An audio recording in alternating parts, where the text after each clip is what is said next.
who, as a result of the meditation, felt brighter on the inside? Whoa, I think I should have just left you meditating then. Sorry to interrupt. Yeah, doing very well. So we come to our third March full moon. Last month we had very wet and windy weather.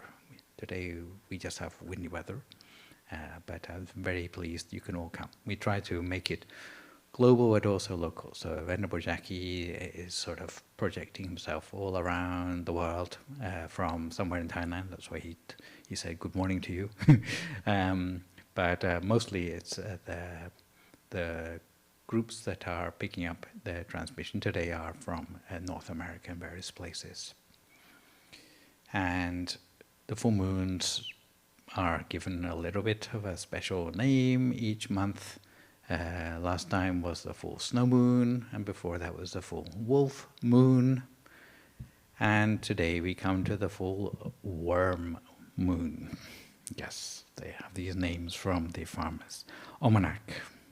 Yeah, so sometimes called the full blood worm moon, and it's nothing to do with worm blood, but it's more to do with the color apparently. And if we are very lucky, I'm not sure how lucky we're going to be like right here, right now, with all these clouds, but you may be able to detect a reddish tinge, which gives the blood part to the name.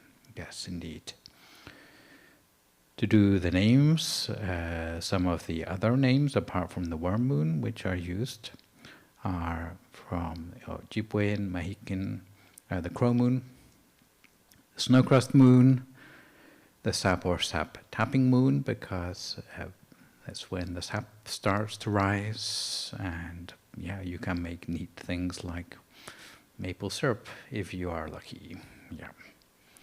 Lenten moon happens to come before Easter, so if it came after Easter, it would be called the Paschal moon, but it comes before Easter. So, if you are still fasting for Lent or whatever, then this is the moon for the Lenten moon, Anglo-Saxon. Wind strong moon, I guess that's somewhere around here, Pueblo. And sunrise moon from the reflections of the snow, apparently, for the Dakota Lakota, Assiniboine. Wind moon, plough moon is Celtic. Death moon or chaste moon for the new or fresh growth, apparently. Maple sugar moon for, again, the sap rising again, Anishinaabe and Ojibwe. Eagle or goose moons from Algonquin and Cree. And the crow comes back moon for the northern Ojibwe. If you are particularly enthusiastic, tonight there is an astronomical phenomenon to be observed, which is a total lunar eclipse. If it's behind the clouds, you will probably not notice at all. But apparently what happens, and it only happens like once every 3 years or so, is that the shadow of the Earth gets in the way of the sun shining on the moon while it is a full moon. So you get this sort of almost like sunset colors projected onto the moon's surface. So that's all you can see for a while. Anyone who wants to stay up late tonight, they'll see something looks a bit like this. It will be a lunar eclipse, a full lunar eclipse. About 10 to midnight. And apparently, like, if you can't see it from your home or from your car or whatever, you can watch it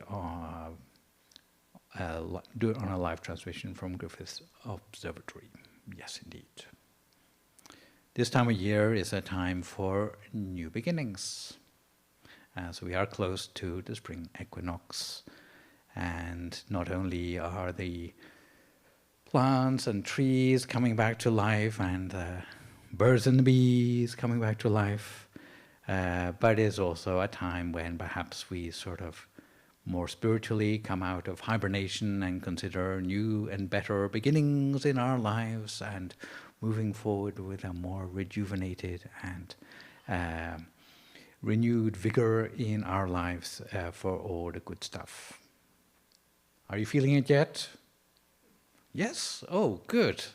Well, I hope the meditation has something to do with it. But it is a time when maybe it is a little bit more realistic to think about great new things, not just like New Year's resolutions or whatever, but like maybe coming back to more positive habit patterns in life and this sort of thing. And if that is the case, then maybe I can suggest a couple of things which may be good for a sense of resilience of various sorts. One of them may be being more kind to yourself in recognizing the things which cause you particular grief or seem to be toxic towards you in life, then maybe doing more to shelter yourself and have that sense of compassion towards yourself. Another part, and especially if there are sort of habits in your life which lead you into the same old cycle again and again, because of your thinking or your attitudes, then of course if you don't make any changes, then you cannot really expect the outcomes to be much different. So a lot of what we do with meditation is connected with a sense of self-development or self-practice, thinking not just about our inner world of our mind, but also what affects that inner world coming from the outside as well. So as we meditate more, I think we become more observant of the sort of things which maybe do get under our skin or push our buttons. And if we can adapt ourselves to maybe protect ourselves from those sort of things as far as possible, then already that makes life a lot more positive for us. The other side of it is maximizing natural immunity of various sorts, not just by having health supplements, but also maybe increasing the things which would encourage positive emotions in our lives. And often, especially working with the mind, that can be to do with the sort of things we choose to spend our time thinking about. Because often in any situation we have a choice about what we make of it. And if we are able to keep our mind on a more positive outlook, often that is kinder to ourselves. The sort of things that we focus on, that tends to become what takes root in our mind. So if we are constantly worrying and anxious, then it's almost like we are wishing negativity on ourselves the whole time. So a lot of what we're doing in meditation, from what we've heard from the Venerable Jackie, talking about building up the positivity, a sense of ease inside, it's almost like retraining the mind to focus on the more positive aspects of the mind itself, selectively, instead of doing what the mind tends to do by default, which is to go on to all those other untoward things. So actually we are doing ourselves a big favor, not just by meditation, but really just on all the sorts of attitudes, whatever life throws at us, to try to focus on how it might have been much worse, but it's only so bad. So actually we've done quite well, considering. Yeah, if we can manage to do that, even though we might be sort of kidding ourselves a little bit, actually it can make a life a lot more bearable and leave some of that energy for us to really do good things in our lives. For the meditation itself, also it is a sort of habit. The more you sort of top up that habit, then the easier it gets. It's like a new sport, it's like a new hobby. The more you do of it, the easier it becomes. The further you can go in the time available. And with meditation, it's the same sort of thing. Generally, unlike things like, let's say, physical exercise, if you can do a little bit every day, it is quite an advantage for you. So what I generally recommend just now is about half an hour meditation. But if you can manage to start with 20 minutes, relaxing yourself first of all, body, mind, and then doing the focusing inside on the more positive aspects for 10 minutes, little by little it becomes easier. You find you can go further in the time available. It could be first thing in the morning, it could be last thing at night, but if you can do a little bit every day, then it does start to change something in a way that you would recognize in your mind. If you're hazy about the meditation technique, today Venerable Jackie talked about it in very general terms. So general, sometimes it's hard to sort of to actually remember what you do after one another, like 1, 2, 3. You got definitely the sort of attitude to have to meditation and some tips. But if you want to just follow through until you get used to the technique, there's an app for that which is free of charge called MindGem that goes together with these full moon activities. I think Venerable Jackie and Daniel are on there too, but also other teachers in English from our tradition. So you might follow along with those, but also has a timer on it, which will help to measure out the length of time you're meditating. Classes here, apart from the full moon, take place twice weekly. So there are classes on every Thursday evening between 7 and 8 in the building just adjacent here, or on the Sunday mornings in this particular building. So if you have questions arising from your meditation, it's good to bring those along to the classes so that the monk can help you out and you can get that sense of confidence back in your own practice. Because sometimes we come to a crossroads in our meditation, we don't know which way to go. So it's good to ask at that point. We also do activities for kids.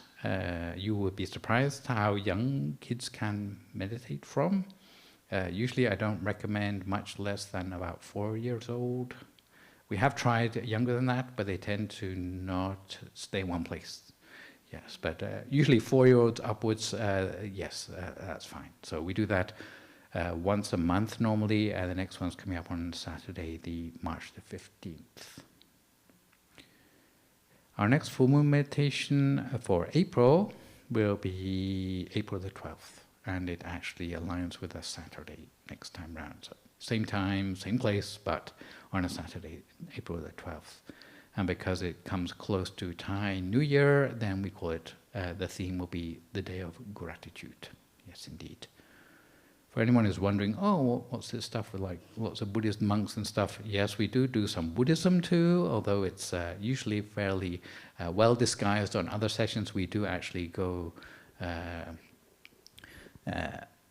full disclosure Buddhism once a month, yes, on this afternoon of Sunday, the second Sunday of the month. So anyone who's particularly interested in Buddhism or a longer meditation up to 1 hour, next one is coming up on Sunday, April the 13th.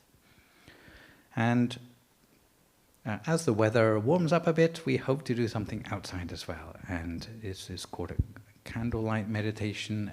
We are hoping to organize that on Saturday, April the 19th.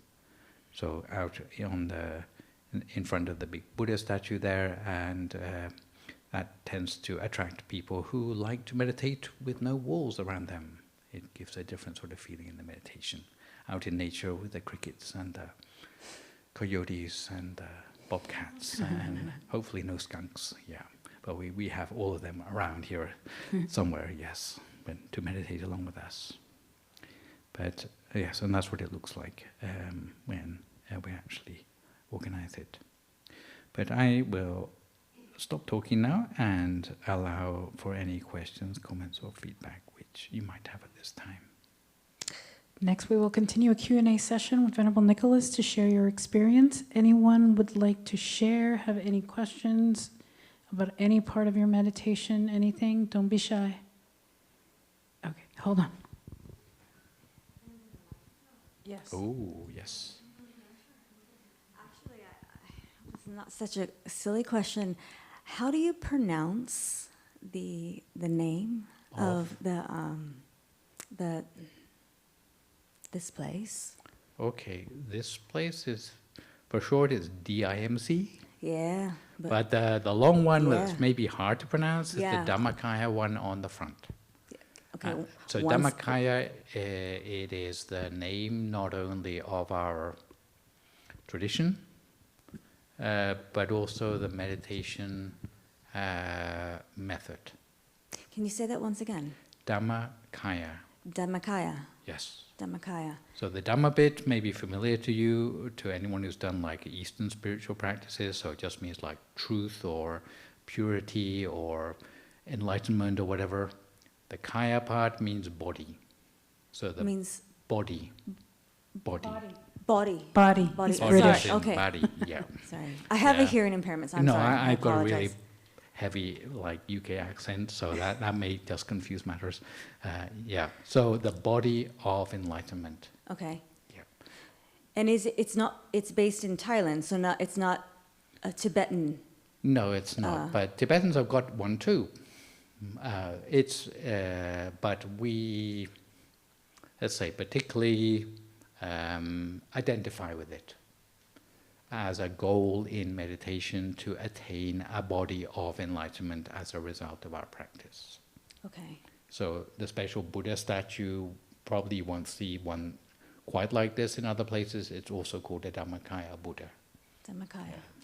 Okay. And some people even like to take that as the object of their meditation. Okay. Thank you so much.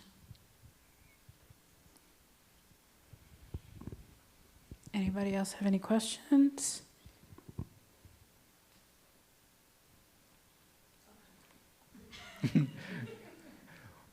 This is a question to end all questions. Okay, well, thank you, Venerable Nicholas. As our program is coming to an end, I would like to invite everyone to give Venerable Jackie and Venerable Nicholas our warmest thanks and pay respect by bowing 3 times.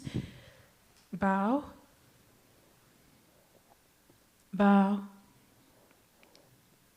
And bow.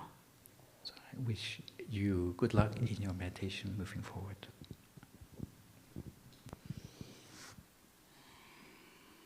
And we would like to invite everyone to take a group picture together to show our unity of inner peace.